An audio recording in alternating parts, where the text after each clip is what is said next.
तुळजाचा उमावर प्रचंड विश्वास आहे. तुळजाच्या डोळ्यावर ह्याच विश्वासाचा पडदा आहे की आणखी काही?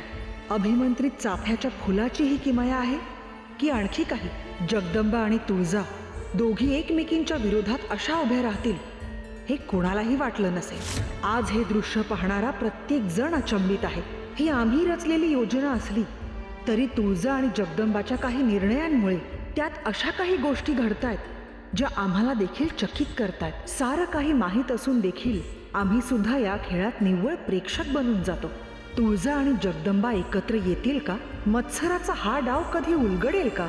जगदंबाची निर्मिती ज्या कारणाने झाली आहे त्यात ती सफल होईल की ह्यावेळी रिपूचा विजय होणार? महिषासूर खरंच विजयी होईल का? आणि हा कार्यक्रम आम्हाला पुन्हा नव्याने लिहावा लागेल का? ह्या सगळ्या प्रश्नांची उत्तरं कदाचित हा येणारा काळच देईल.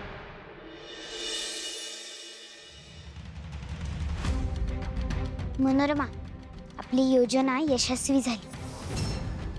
आता मी उद्याच हे गाव सोडून जाणार. पण तुळजाकडून तुला जी गोष्ट हवी होती ती दिली का तिने? तिला द्यावीच लागली. तुला खरंच इथून जायची गरज नाहीये.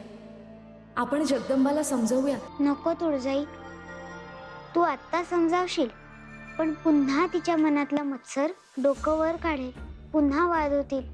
नकोच ते. मी इथून जाणं हाच उपाय आहे. बरं, ठीक आहे.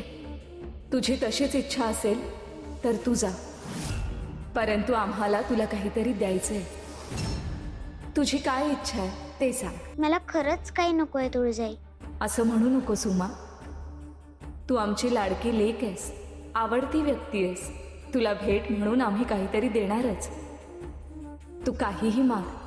तुझ्यासाठी एखादी आरामदायी वस्तू, कायम तुझ्या इच्छा पूर्ण होतील असं काहीतरी, किंवा तुला सुखात ठेवू शकेल असं आणखी काही. मला यातलं काही नको तुळजाई. द्यायचंच असेल तर एक गोष्ट दे. सध्या मला गावोगावी फिरावं लागतंय. त्यात माझ्याकडे जे काही असतं ते सुरक्षित राहत नाही. मला एक अशी पेटी दे ज्यात मी सारं काही ठेवू शकेल आणि त्यात असलेली गोष्ट माझ्या इच्छेशिवाय कोणीही घेऊ शकणार नाही. कोणीही ती पेटी उघडू शकणार नाही. बघ, काहीही माग म्हटलं तर एवढीशी गोष्ट मागितलीस. किती साधी आणि निस्वार्थी आहेस तू. तुझी इच्छा पूर्ण होईल. तथास्तु.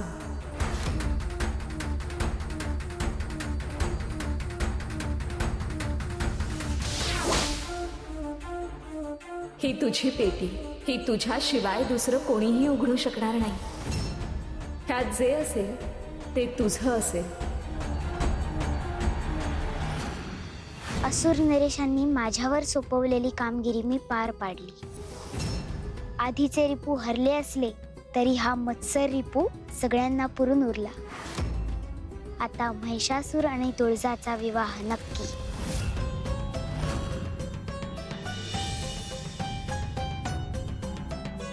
बघ जगदंबा, तू कशी आहेस आणि ती कशी आहे. उमा किती मोठ्या मनाची आहे. एवढं सगळं होऊनही ती स्वतःकडे दोष घेतीये. वाद नको म्हणून स्वतः जायचं म्हणतीये. तिच्याकडून काहीतरी शिकायला हवं तुला.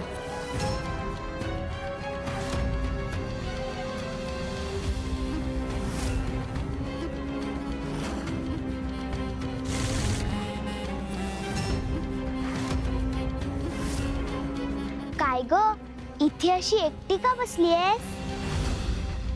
ठीक आहे ना, तू डाव हरलीस, विसरून जा. तसंही आता मी निघालेच आहे. मी तुला वचन दिलं होतं ना, तू खेळलीस तर मी निघून जाईन. मी वचन पूर्ण करते. हा,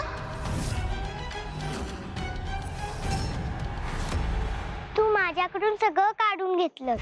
माझे आई बाबा माझ्याशी नीट बोलत नाहीयेत.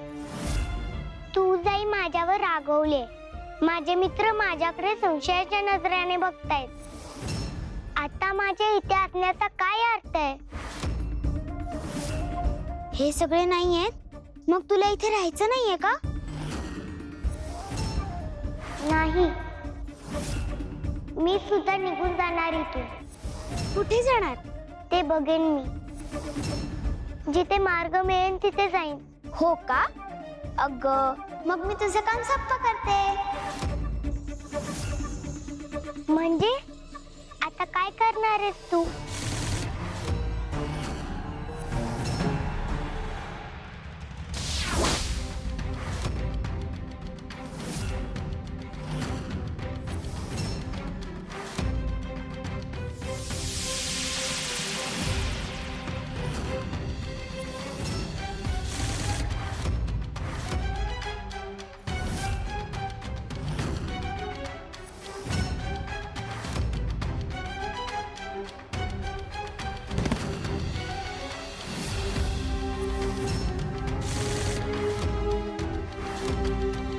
अखेर माझी योजना यशस्वी झाली. जगदंबा माझ्या पूर्णपणे तावडीत सापडली.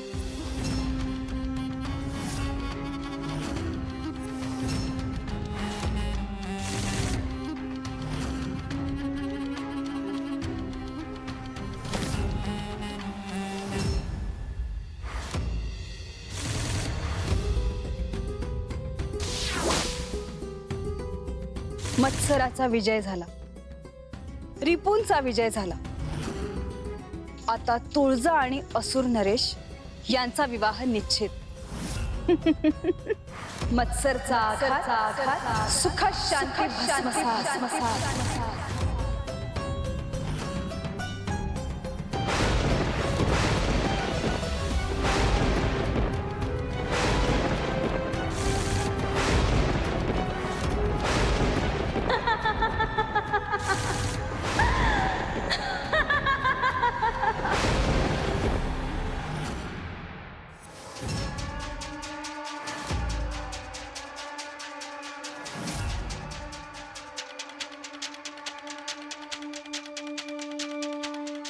शुंभा, काय ग हे कसलं प्रदर्शन मांडलेस? आणि ही सगळी शस्त्र अस्त्र ही सगळी कुठून आणली? आमच्या बंधुराजांकडून.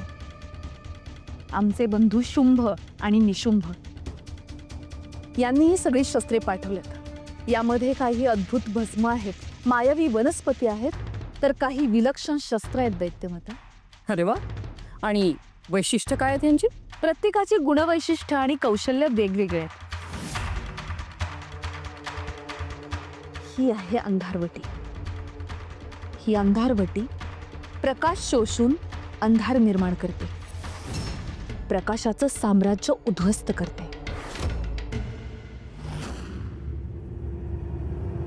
हे आहे अद्भुत भस्म.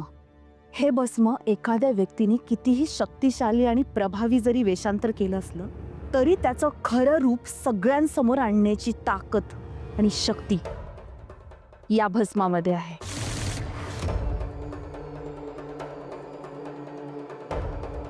अशा विविध प्रकारच्या वस्तूंचं आणि शस्त्रास्त्रांचं भांडार पाठवले आमच्या बंधूंनी. वा, हे भस्म, या वनस्पती, ही शस्त्र सगळी उपयुक्त आहेत. पण शुंभा, बहिणीला काय द्यावं? उंची वस्त्र, अलंकार की अशी शस्त्रास्त्र? त्यांची बहीण सर्वसामान्य नाहीये दैत्यमाता, आणि आम्ही शस्त्रविद्येमध्ये किती निपुण आहोत याची कल्पना आहे आपल्याला.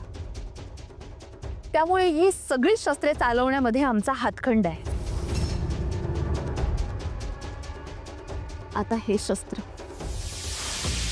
शस्त्र आम्ही एका युद्धात प्राप्त केले.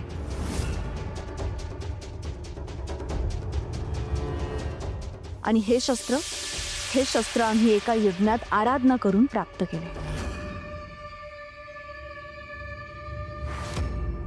हे शस्त्र अत्यंत खास आहे दैत्यमाता आमच्यासाठी, कारण हे शस्त्र देवांशी केलेल्या युद्धामध्ये आम्ही मिळवलंय.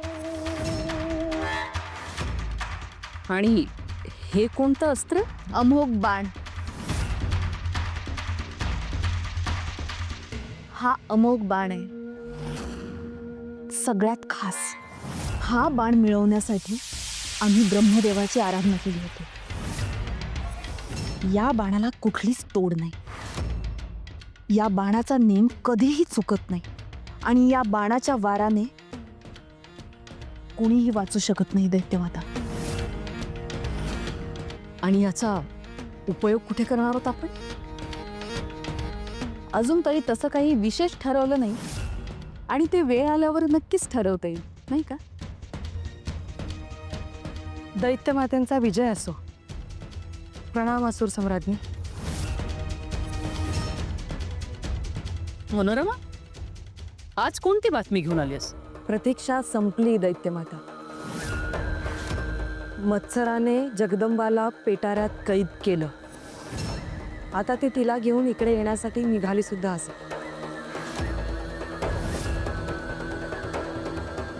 अरे वा, अत्यंत शुभ वार्ता. आता हा अखेरचा रिपू त्याच्या खेळीमध्ये यशस्वी होणारच, आणि तो जगदंबाला इथे खेचून आणणार.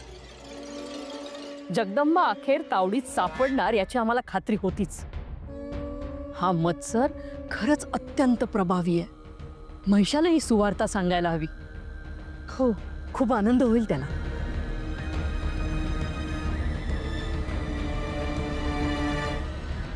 मनोरमे, वा, ही वार्ता आधी असुर नरेशांना न सांगता तू आमच्या दालनामध्ये येऊन आम्हाला सांगण्याचं शहाणपण केलंस. वा, आम्ही खूप प्रसन्न आहोत तुझ्या कामगिरीबद्दल. सांग, तुला काय हवंय सांग. हवा तो वर मागू शकतेस तू आमच्याकडे. आम्ही तुझी सगळ्या मनोकामना पूर्ण करू. सम्राज्ञी, बोल. मला इथून मुक्त करा. मला नाही राहायचं इथे आता. काय काय बोलतेस तू? तुझं तुला तरी कळतंय का? इथे तू कैदेत नाहीयेस. तुम्ही अभय देणार असाल तर सांगते, नाहीतर नको. सांग. सम्राज्ञी, मी इथे कैदेत जरी नसले तरी मला इथे सतत अपमान सहन करावा लागतो. मी सगळ्या गोष्टी प्रेमाने, अगदी मनापासून सगळं काही तुमच्यासाठी करते हो इथं. त्या मत्सराची खेळी यशस्वी व्हावी म्हणून माझा स्वतःचा जीव धोक्यात घातला मी. आणि तुम्हाला काय वाटलं? तुम्हाला वाटलं की मी तुमचं श्रेय घेते? आई सम्राज्ञी, अहो, मला फक्त फक्त फक्त तुमचा आश्रय हवा होता. तुमच्या जवळ राहायचं होतं. तुमची आवडती व्यक्ती म्हणून तुमच्या जवळ राहायचं होतं. एवढंच माझं स्वप्न होतं. पण तुम्हाला भलतेच गैरसमज झाले सम्राज्ञी.